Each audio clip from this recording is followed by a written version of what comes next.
Bismillahirrahmanirrahim. Assalamualaikum warahmatullahi wabarakatuh.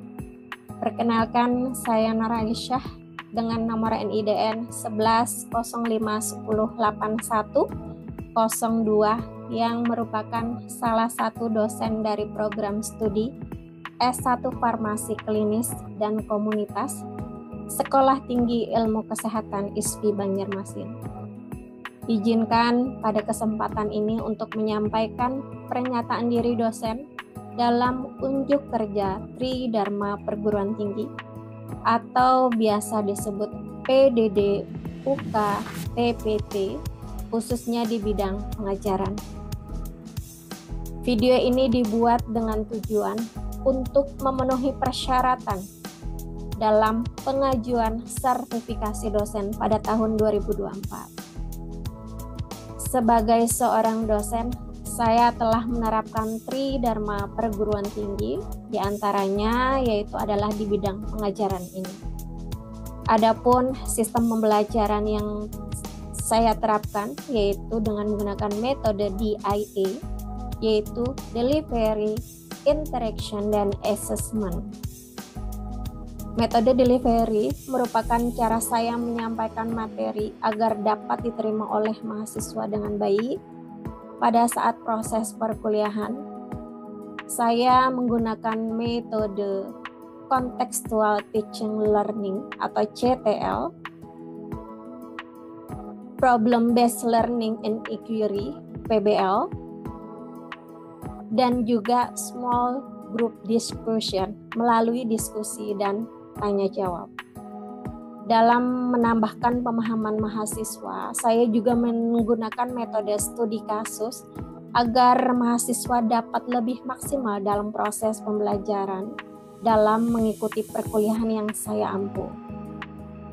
Sebelum perkuliahan dimulai, saya memberikan materi pembelajaran yang didistribusikan melalui e-learning e-kampus Stikes ISPI Banjarmasin, di mana e-learning ini bisa diakses seluruh mahasiswa. Hal ini dilakukan agar mahasiswa memiliki bekal sebelum mengikuti perkuliahan, dengan harapan mahasiswa bisa mengetahui materi yang akan dibahas pada pertemuan tersebut. Referensi yang digunakan baik buku cetak maupun non-cetak, materi presentasi yang disampaikan, serta jurnal publikasi yang linear dengan materi perkuliahan yang dibahas. Interaction selanjutnya adalah merupakan interaksi antara dosen dengan mahasiswa dengan melakukan pembelajaran agar capaian pembelajaran dapat terlaksana dengan baik. Saya melakukan evaluasi dengan memberikan pertanyaan kepada mahasiswa dan penjelasan terkait pertanyaan yang diajukan oleh mahasiswa yang belum memahami materi pembelajaran selama proses perkuliahan, sehingga terjadi interaksi antara mahasiswa dengan dosen. Kemudian saya juga dapat dengan melakukan diskusi tersebut, saya dapat melihat atau menggali sejauh mana pemahaman mahasiswa terkait materi yang dibahas pada pertemuan tersebut. Selanjutnya adalah assessment, di mana metode ini merupakan dengan metode pemberian tugas kepada mahasiswa, yaitu untuk mengukur kemampuan setiap mahasiswa, baik itu secara individu maupun secara kelompok. Hal ini dilakukan dalam rangka agar saya bisa mengukur secara objektif kepada setiap mahasiswa. Berikut saya akan menjelaskan garis besar pemaparan presentasi pada mata kuliah Manajemen Farmasi yang saya ampu. Terdiri dari deskripsi mata kuliah, kemudian capaian pembelajaran mata kuliah, sistem pembelajaran yang digunakan, metode pembelajaran, sistem penilaian, serta cuplikan video pembelajaran. Deskripsi mata kuliah pada mata kuliah manajemen farmasi terdiri dari 2 SKS dengan kode SF205402 yang diajarkan pada semester 5 sebagai mata kuliah wajib. Mata kuliah ini membahas terkait tentang konsep dasar manajemen secara umum, manajemen pengelolaan perbekalan farmasi di pelayanan kefarmasian, keselamatan pasien, dan sistem informasi manajemen farmasi. Pembelajaran dilakukan sebanyak 16 pertemuan yang terdiri dari 7 pertemuan sebelum UTS, 1 pekan UTS, 7 pertemuan sebelum UAS, dan 1 pekan UAS. Capaian pembelajaran mata kuliah yang pertama yaitu adalah agar mahasiswa mampu memahami tentang konsep dan dasar manajemen farmasi. Yang kedua, mahasiswa mampu memahami sumber daya manusia dalam pelayanan kefarmasian. Selanjutnya yang ketiga, mahasiswa mampu memahami pengelolaan manajemen perbekalan farmasi. Selanjutnya mahasiswa mampu menggambarkan apa itu sistem informasi manajemen farmasi. Selanjutnya adalah sistem pembelajaran. Sistem pembelajaran pada mata kuliah ini menggunakan sistem hybrid, baik itu luring maupun daring, di mana sebagian besar perkuliahan dilakukan secara tatap muka atau luring. Hal ini dilakukan dalam rangka agar mengutamakan peran dan keaktifan mahasiswa, yaitu pembelajaran kolaboratif, diskusi kelompok, maupun beberapa penugasan berupa studi kasus dan resume atau rangkuman pertemuan tersebut. Metode pembelajaran yang digunakan yaitu adalah CTL, Contextual Teaching Learning, seperti ceramah atau penyampaian materi dengan mengaitkan materi pembelajaran dengan kehidupan nyata, serta mendorong mahasiswa menghubungkan pengetahuannya dengan penerapan dalam kehidupan sehari-hari. Kemudian small group discussion, melalui diskusi dan tanya jawab secara berkelompok. Selanjutnya yaitu adalah problem based learning and inquiry, PBL, metode pembelajaran yang berorientasi pada mahasiswa melalui diskusi kelompok tentang pemecahan suatu masalah dalam studi kasus materi pembelajaran. Kegiatan belajar student center learning sehingga mahasiswa mendapatkan porsi untuk lebih aktif dalam proses pembelajaran. Proses pembelajaran pun terjadi secara dua arah. Mahasiswa mendapatkan ilmu, belajar secara individu, kelompok, untuk dapat mengeksplorasi masalah serta tidak menjadi penerima pengetahuan yang pasif saja. Sehingga kita mengetahui seberapa besar pemahaman mahasiswa terhadap materi kuliah yang disampaikan. Sistem penilaian pada perkuliahan ini yaitu adalah tugas mandiri terstruktur, kuis, tugas kelompok, UTS ujian tengah semester, dan UAS ujian akhir semester. Penilaian mata kuliah didasarkan pada nilai teori yang di dalamnya terdiri dari beberapa aspek, yaitu kehadiran, tugas mandiri, tugas kelompok, UTS, dan UAS. Adapun persentasenya, di mana untuk kehadiran 20%, tugas mandiri 10%, tugas kelompok atau hasil proyek 20%, UTS 25%, dan UAS 25%. Berikut adalah cuplikan video pembelajaran yang telah dilaksanakan. Selamat menyaksikan. Oke, Assalamualaikum warahmatullahi wabarakatuh. Waalaikumsalam warahmatullahi wabarakatuh. Apa kabar kalian hari ini? Amin. Ya, terima kasih. Alhamdulillah kabar baik semua ya, baik ibu maupun kalian. Ya, langsung saja kita hari ini akan kuliah terkait tentang mata kuliah manajemen farmasi. Di mana di manajemen farmasi ini ibu diampu dengan tim bersama ibu sendiri Nur Aisyah dengan Bu Ameliah Wahyuni.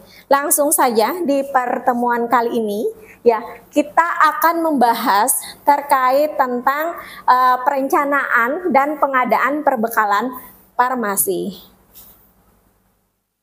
Di CPMK pertemuan pada kali ini ya, pada hari ini kita pertemuan keberapa? 4. Ya, pertemuan keempat. Pada CPMK hari ini ya, kita akan membahas terkait tentang bagaimana mahasiswa mampu menggambarkan terkait perencanaan dan perbekalan farmasi. Perencanaan dan pengadaan perbekalan farmasi. Oke.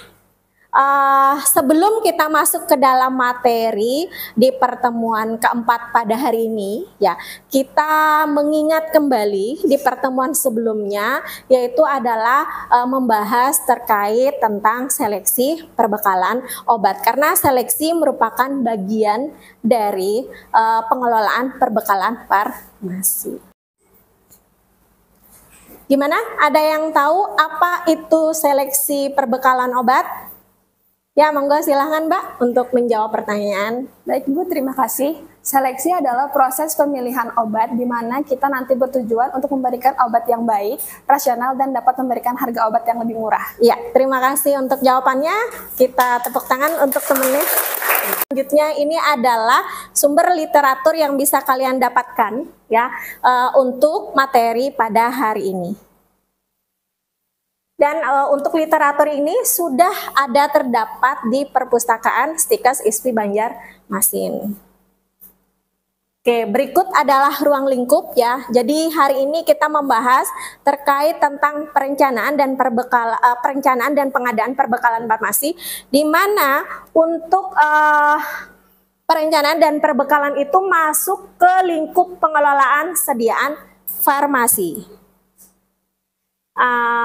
Sebelum kita masuk ke perencanaan dan pengadaan, ini yang sudah kita bahas di pertemuan ketiga, yaitu seleksi atau pemilihan perbekalan farmasi.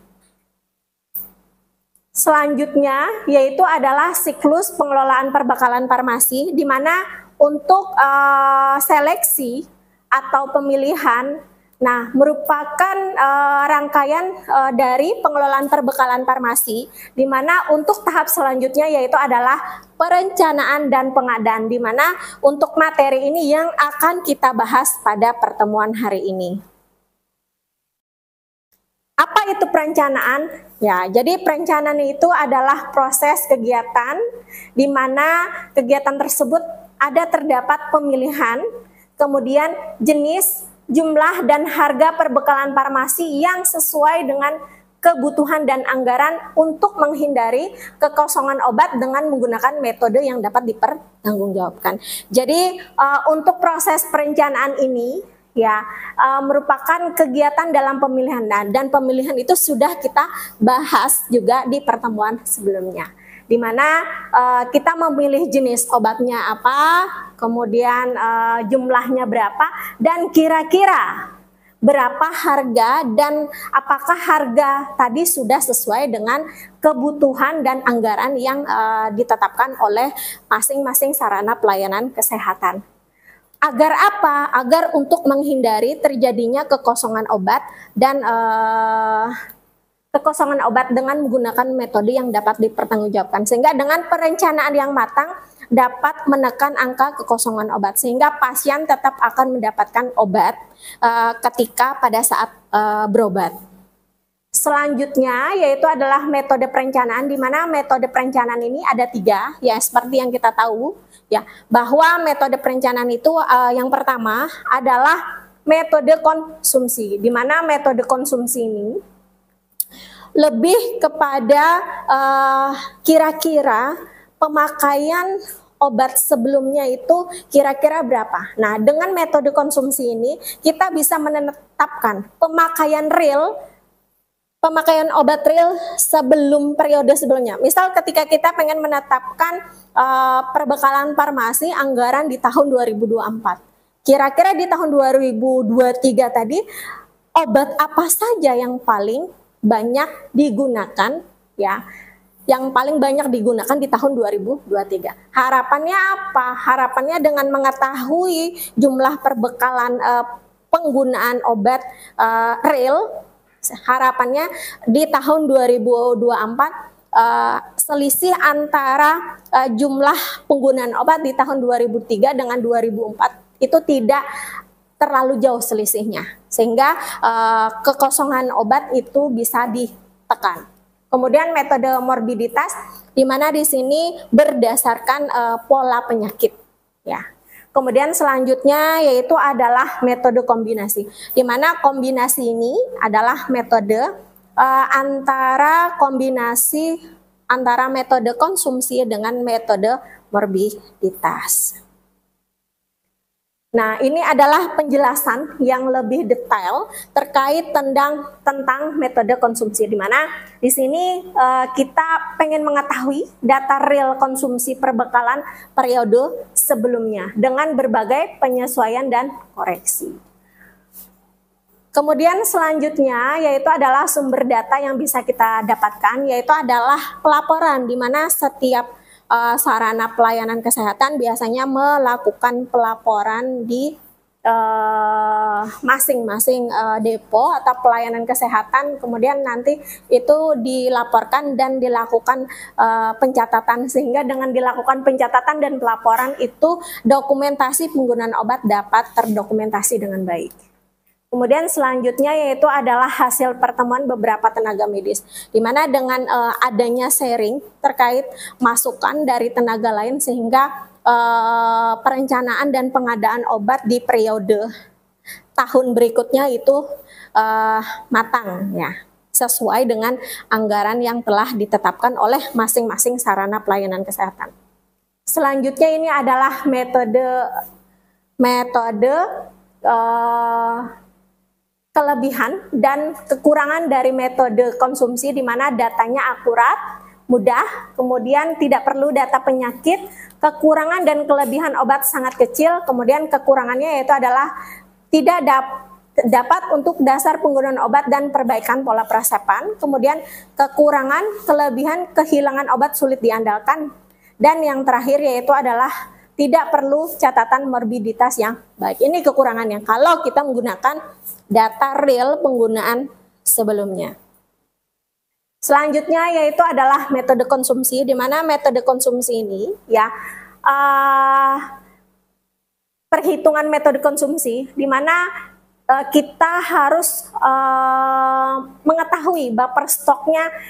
Buffer stok ini dapat mempertimbangkan kemungkinan terjadinya perubahan pola penyakit. Nah, jadi kalau misal seandainya penggunaan obatnya itu adalah misal 300.000 tablet, misal obat paracetamol, misal seperti itu. Kita tambahkan buffer stoknya. Jadi buffer stok ini obat buffer untuk menyangga kalau seandainya ada terjadi kekosongan. Jadi di buffer dengan obat buffer, ya, yaitu penyangga kalau seandainya ada terjadinya kejadian luar biasa, ya. Oke, jumlah buffer stok bervariasi antara 10 dan sampai 20% dari kebutuhan tergantung kebijakan masing-masing rumah sakit. Kemudian ada juga yang disebut dengan lead time, stok obat yang dibutuhkan selama waktu tunggu. Nah, ini adalah contoh perhitungan di metode konsumsi, ya, di mana untuk pengadaan, ya, selama tahun 2024, ya, pemakaian natrium diklofenak 50 mg adalah 300.000 tablet. Ini contoh perhitungan analisis metode konsumsi. Kemudian sisa stoknya adalah 10.000, ya. Kemudian untuk rata-rata jumlah penggunaan obat selama periode tahun 2023 adalah sebanyak 25.000 tablet. Dikali 12 adalah 300.000 tablet. Kemudian buffer stock tadi ya, buffer stock tadi kan untuk metode konsumsi yang bisa digunakan ada 10 sampai 20%. Kalau rumah sakit tersebut menetapkan buffer stoknya adalah 20%, maka jumlah tablet buffer stoknya adalah 60.000 tablet. Kalau buffer stoknya ditetapkan oleh sarana pelayanan kesehatan 10%, berapa dari 300.000 tablet ini kira-kira? 30.000 tablet. Ya. Berarti 10% dikalikan dengan 300.000 tablet. Oke. Nah, selanjutnya yaitu adalah kita menghitung. Nah, di mana lead time tadi kan adalah 1 bulan. Langsung aja rata-rata dikali dengan lead time-nya. Dapat adalah 25.000 tablet. Ya, selanjutnya kita akan melakukan perhitungan ya. Selanjutnya setelah mengetahui buffer stock sama mengetahui lead time-nya, yang selanjutnya yaitu adalah kita menghitung di mana jumlah kebutuhan natrium diklofenak selama tahun 2023 yaitu adalah 300.000 tablet untuk stoknya. Kemudian untuk buffernya 60.000 tablet. Selanjutnya lead time-nya adalah 25.000 tablet dengan total tabletnya adalah 385.000 tablet. Nah, selanjutnya sisa stoknya adalah tadi di slide sebelumnya adalah 10.000 tablet. Nah, kemudian kita lakukan perhitungan dengan menggunakan ABC, metode konsumsi ABC, di mana jumlah total tablet di tahun 2023 tadi adalah 385.000 tablet, kemudian dikurangi dari 10.000 tablet, maka untuk rencana jumlah perencanaan perbekalan farmasi obat natrium diklofenak di tahun 2024 yaitu adalah sebanyak 375.000 tablet. Oke, selanjutnya adalah metode morbiditas, di mana metode ini adalah berdasarkan pola penyakit ya, di mana perkiraan kenaikan pola penyakit, kemudian perkiraan kenaikan kunjungan dan waktu tunggu. Ini metode berdasarkan pola penyakit. Selanjutnya yaitu ini ada beberapa langkah dalam metode morbiditas ya. Yang pertama, menetapkan pola morbiditas penyakitnya, menyiapkan data populasi, menyediakan data masing-masing penyakit, kemudian menghitung frekuensi kejadian masing-masing penyakit, selanjutnya menghitung jenis, jumlah, dosis, frekuensi, dan lama pemberian. Kemudian menghitung jumlah yang harus diadakan untuk tahun anggaran yang akan datang. Ini adalah kelebihan dan kerugian menggunakan metode morbiditas. Nah, ini perkiraan kebutuhan mendekati kebenaran, standar pengobatan mendukung usaha memperbaiki pola penggunaan obat, kekurangannya waktu dan tenaga perlu membutuhkan tenaga yang terampil, kemudian data penyakit sulit diperoleh secara pasti dan perlu pencatatan dan pelaporan yang baik. Selanjutnya adalah metode kombinasi. Jadi kombinasi ini metode antara konsumsi dan morbiditas, di mana metode kombinasi ini menutupi kekurangan dari masing-masing metode. Pengadaan. Nah, pengadaan ini adalah proses selanjutnya dari perencanaan, di mana proses pengadaan ini ya merupakan kegiatan untuk merealisasikan kebutuhan. Jadi kita sudah melakukan seleksi, kemudian sudah melakukan proses perencanaan, maka realisasinya apa? Realisasinya adalah melakukan pembelian. Nah, sediaan farmasi ya. Kemudian tujuannya adalah untuk tersedianya obat dengan jenis dan jumlah yang sesuai kebutuhan pelayanan kesehatan dengan mutu yang terjamin dan diperoleh pada saat dibutuhkan. dibutuhkan. Jadi metode pengadaan ini realisasi dari proses seleksi dan perencanaan. Nah, ada beberapa yang perlu diperhatikan: kriteria obat, persyaratan pemasok, penentuan waktu pengadaan, kedatangan obat, serta penerimaan dan pemeriksaan obat.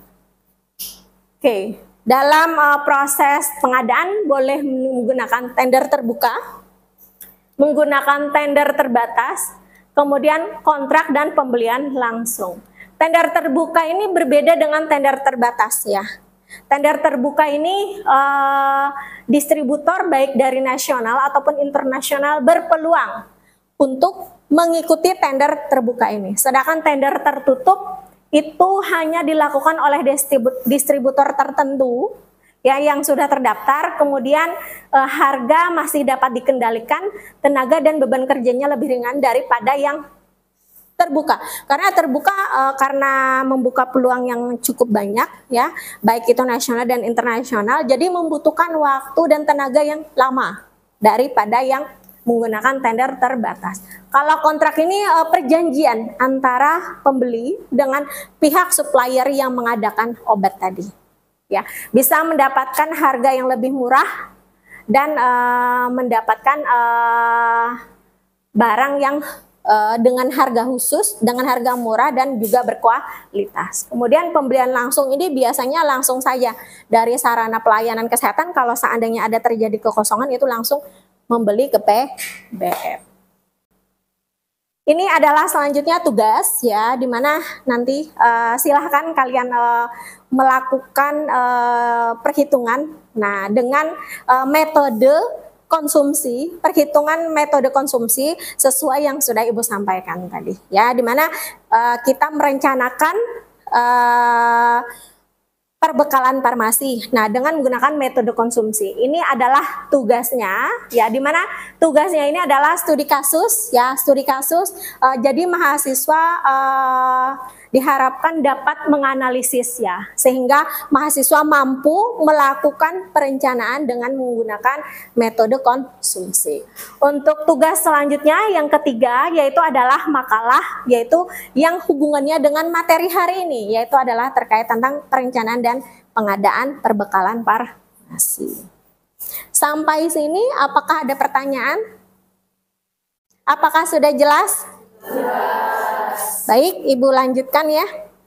Selanjutnya yaitu adalah cara pengumpulan tugas, di mana pengumpulan tugas ini dikumpulkan di akun e-learning e-kampus, kemudian paling lambat dikumpulkan adalah maksimal 4 hari setelah perkuliahan pada hari ini. Ya, jadi hari libur tidak masuk ya. Jadi maksimal 4 hari setelah perkuliahan hari ini. Sampai sini apakah sudah jelas untuk penjelasan terkait tugas? Ya, baik. Oke, sekian dulu untuk pertemuan hari ini. Terima kasih atas perhatiannya. Tetap semangat ya dalam menempuh pendidikan di Prodi S1 Farmasi Klinis dan Komunitas. Semoga bermanfaat apa yang Ibu sampaikan. Terima kasih. Wassalamualaikum warahmatullahi wabarakatuh. Waalaikumsalam. Demikian deskripsi singkat serta cuplikan pembelajaran dari mata kuliah manajemen farmasi yang saya ampu. Semoga dapat memberikan gambaran mengenai kinerja pengajaran yang saya lakukan, khususnya di mata kuliah manajemen farmasi di program studi S1 Farmasi Klinis dan Komunitas Stikes ISFI Banjarmasin. Saya mengucapkan terima kasih kepada seluruh tim penilai dan tim panitia sertifikasi dosen tahun 2024, khususnya dari Direktorat Sumber Daya, Direktorat Jenderal Pendidikan Tinggi, Riset dan Teknologi, Kementerian Pendidikan, Kebudayaan, Riset dan Teknologi. Tidak lupa pula saya ucapkan terima kasih kepada Sekolah Tinggi Ilmu Kesehatan ISFI Banjarmasin, rekan sejawat dosen, dan rekan-rekan mahasiswa. Demikian yang dapat saya sampaikan. Mohon maaf yang sebesar-besarnya apabila terdapat kekurangan dari saya. Wassalamualaikum warahmatullahi wabarakatuh.